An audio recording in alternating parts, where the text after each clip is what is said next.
অবশেষে শেখ শাহজাহানকে গ্রেপ্তার করলো রাজ্য পুলিশ। দেখুন, কথা হচ্ছে দু তিনটে। এক নাম্বার কথা হচ্ছে গ্রেপ্তার, এটাকে গ্রেপ্তার বলা হবে?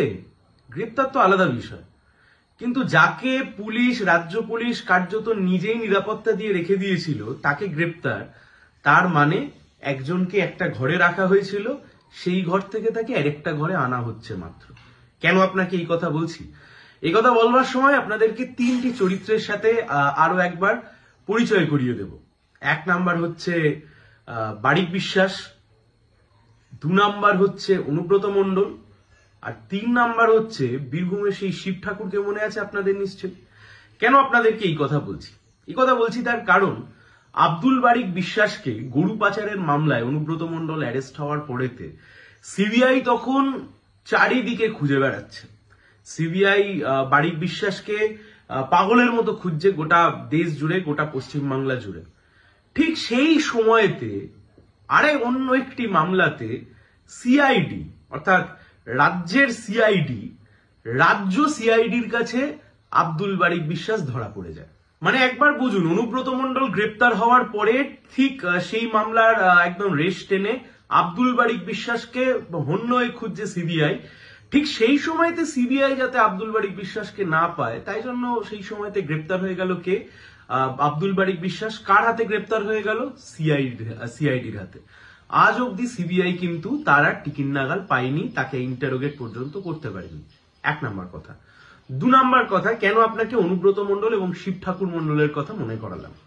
অনুব্রত মণ্ডল যখন অ্যারেস্ট হচ্ছে সিবিআই এর কাছে, গরু পাচার, কয়লা পাচারের মামলাতে অনুব্রত মণ্ডল যখন অ্যারেস্ট হচ্ছে, তার পরবর্তীকালে অনুব্রত মণ্ডলকে যখন তিহাড়ে নিয়ে যাওয়া হবে, সেই সময়তে অনুব্রত মণ্ডলকে যখন তিহাড়ে নিয়ে যাওয়া হচ্ছে, তাই নিয়ে যখন তোড়জোড় হচ্ছে, হঠাৎ করে অনুব্রত মণ্ডলের নামে, যে বীরভূম পুলিশ জীবনে কোনোদিন অনুব্রত মণ্ডলের নামে একটা জিডি পর্যন্ত নেয়নি, সেই অনুব্রত মণ্ডল কোনো এক শিব ঠাকুর মণ্ডলের কথায় অনুব্রত মণ্ডলের বিরুদ্ধে একটা এফআইআর করে দেয়, এবং সেই এফআইআর কে হাতে রেখে রাজ্য পুলিশ কার্যত খেলতে নেমে যায় যে অনুব্রত মণ্ডলকে এখনই দিল্লিতে নিয়ে যাওয়া যাবে না, তার কারণ রাজ্য পুলিশের কাছে অনুব্রত মণ্ডলের বিরুদ্ধে একটি মামলা দায়ের হয়েছে, যে মামলার তদন্ত প্রয়োজন।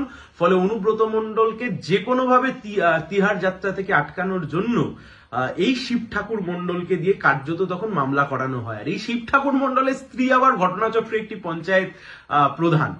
ফলত গল্পটা কেমন ভাবে দাঁড়ালো?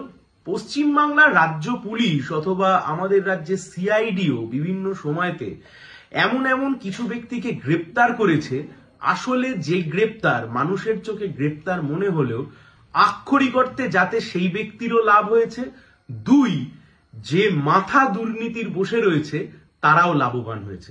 প্রশ্ন হচ্ছে এখানেই, শেখ শাহজাহানকে গ্রেপ্তার কারা করতে গেছিল বা জিজ্ঞাসাবাদ কারা করতে গেছিল?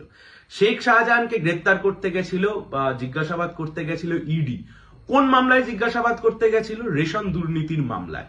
সেই রেশন দুর্নীতির মামলাতে 5ই জানুয়ারি যখন গ্রেপ্তার করতে যায় বা জিজ্ঞাসাবাদ করতে যায়, আমি যদি ধরে নিই জিজ্ঞাসাবাদ করতে গেছিল, আপনি ভালো করে খেয়াল করে দেখুন, আজকে প্রায় 55 দিন পরে শেখ শাহজাহান কিন্তু ইডির হাতে গ্রেপ্তার হলেন না, শেখ শাহজাহান কিন্তু সিবিআই এর হাতেও গ্রেপ্তার হলেন না।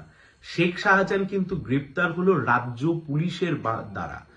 যে রাজ্য পুলিশ পরিচালিত হয় রাজ্য সরকারের মাধ্যমে, যে রাজ্যের সরকার চালান মমতা ব্যানার্জি, যে মমতা ব্যানার্জি শেষ 55 দিন ধরে শাহজাহানের বিরুদ্ধে একটাবার মুখ খোলেনি, যে অভিষেক ব্যানার্জি আজ থেকে কয়েকদিন আগে পর্যন্ত বলেছেন যে শাহজাহানের নাম তো কেউ বলছে না, শাহজাহানের বিরুদ্ধে তো কোনো অভিযোগ নেই, যত অভিযোগ তো শিবু আর উত্তমের বিরুদ্ধে। তাহলে শাহজাহানের বিরুদ্ধে এত রাগ কেন?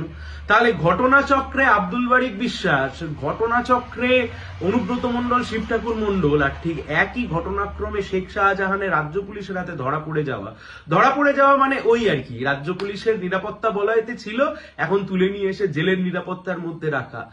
আসলে যে মাথারা তদন্ত থেকে বাঁচতে চায়, এই সব ঘটনা কিন্তু কলমে তাদেরকেই সাহায্য করে। যাই হোক, নেই মামার চেয়ে কানা মামা ভালো, তাই জন্য এখন আব্দুল বারিক বিশ্বাসের পরবর্তী সময়তে ওই একই এলাকায় কার্যত আরো এক মাফিয়া, জমি মাফিয়া, মা বোনেদের ইজ্জত হরণ করেছিল যে সেই শেখ শাহজাহান, সে গ্রেপ্তার হয়েছে। এতেই বা কম কি? যদি এক দুটো মানে মমতা ব্যানার্জির পোষ্য, মমতা ব্যানার্জির ছোট্ট ছোট্ট প্রিয় ভাই মাফিয়ারা, তারা যদি দুদিন বাইরে না থেকে যদি জেলের মধ্যে থাকে, বাংলার মানুষ হিসেবে না হয় এইটুকুই প্রাপ্তি। সবাই ভালো থাকবেন।